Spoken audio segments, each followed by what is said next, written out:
What's up everybody, Chase back with LiberalMind.com, and in today's video I'm going to be going over the benefits of the Montgomery GI Bill if you're on active duty.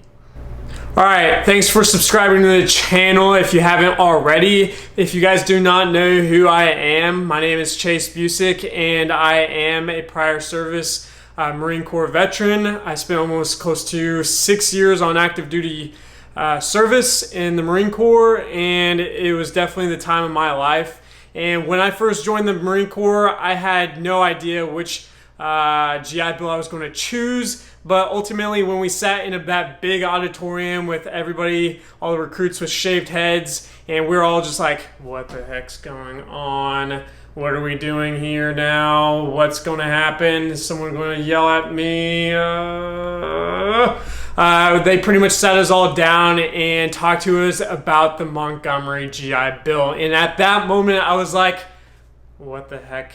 This is not the right place and time to be going over the Montgomery GI Bill in the middle of a super high stress environment at boot camp, to pretty much go over our education benefits to see who all would want to sign up for the Montgomery GI Bill. So, long story short, when they first sat us down to talk about the Montgomery GI Bill, a lot of the Marines there that were pretty much unsure of what the Montgomery GI Bill is and like what all you had to do to get the Montgomery GI Bill versus the post 9/11 GI Bill. So if you guys are already in the military and are deciding on wanting to switch to the Montgomery GI Bill, this video is also for you.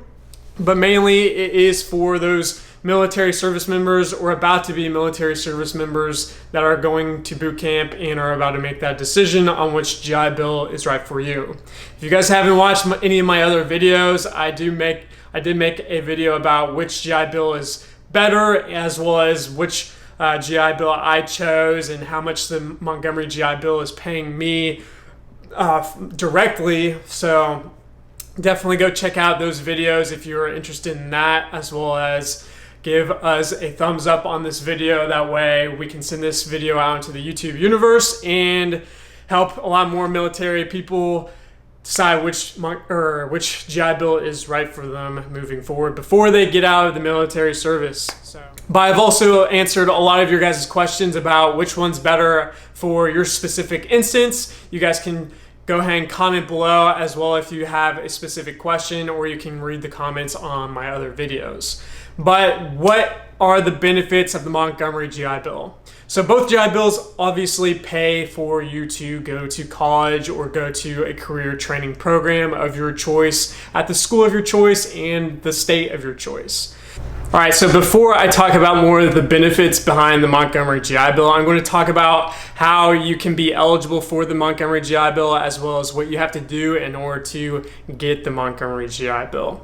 So in order to be eligible for the Montgomery GI Bill, you have to be ultimately in the military service for more than 2 years. And you also have to contribute $100 a month for 12 months. Now, those are the two main ways for you to get the Montgomery GI Bill. And then you also have to complete your military service and separate from the military with an honorable discharge.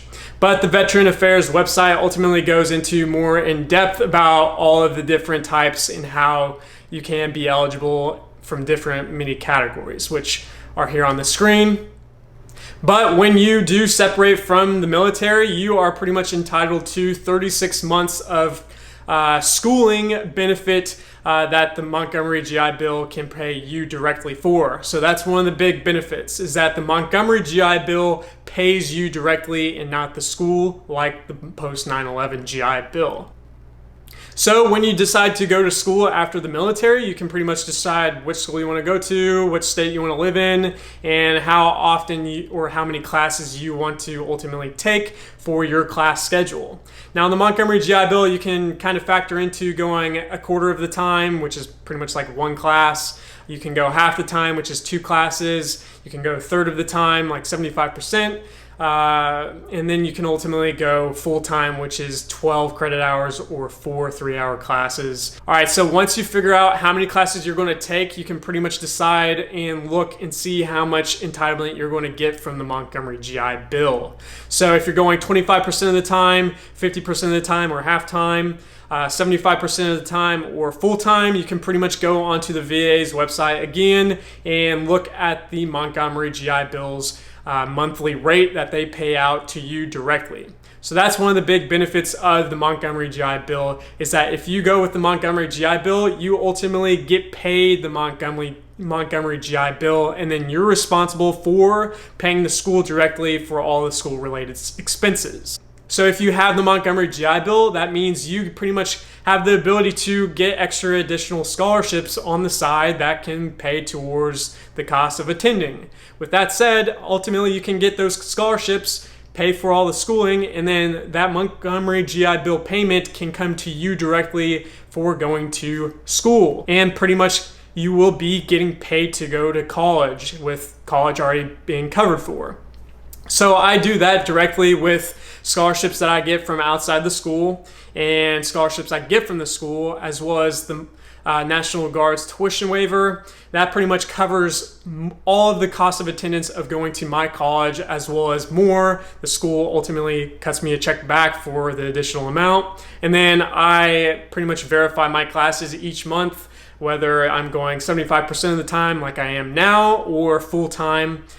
So at the end of the month, I'll call the VA and verify that I attended those classes, and then I'll receive that Montgomery GI Bill payment like up to a week later. So going back to the monthly rate will be changing in this October, and it's pretty much going up about $100, $150 if you're going full time. So that's great news. It's pretty much covering kind of the cost of inflation moving forward into 2021. So since I already talked about being paid from the Montgomery GI Bill, as well as finding additional scholarships, those are the two biggest benefits that kind of fall under that first one. So the next benefit that I'm going to talk about is that the Montgomery GI Bill pays on a monthly schedule. So at the end of each month, you're going to call and verify that you have attended classes, and then you'll get your Montgomery GI Bill payment about up to a week later. So if you're going a fourth of the time, half the time, 75% of the time, or full time, you can pretty much go onto the rates page of the Montgomery GI Bill and pretty much see how much you're going to get paid for that semester. So those are the biggest benefits of the Montgomery GI Bill, is that you're going to be getting paid to go to college, and the Montgomery is going to pay you directly to yourself, and you'll be responsible for paying the school related expenses. So if you have, going into that third benefit, is if you have additional scholarships at the college or outside of the college, any additional funding, you will be able to pocket that Montgomery GI Bill payments at the end of each month. And then the total entitlement of the education benefits is 36 months. And if you're going half-time, fourth of the time, they're going to factor that in to make sure you get your full entitlement and benefit from the Veteran Affairs. Now, there are a lot more benefits to the Montgomery GI Bill than the ones that I just talked about, and they all kind of directly apply to your specific instance in your specific situation. For most people, the Montgomery GI Bill will not be the best option for you guys if you guys are thinking about going out of state to go to college, and you're going to have to be paying for the entire out-of-state tuition for school and all the stuff like that. In that instance, the post 9/11 will be better. But if you're going to like an in-school state where you're going to be paying in-school tuition, and if you're going to like a community college first and then transferring, ultimately, I believe if you get those additional scholarships and funding to go to college, kind of wipe out the cost of attendance, then I think the Montgomery GI Bill is the better choice to go with. Now, like I said, you do have to pay 12 months, $100 a month while you're in active duty to pretty much be able to get the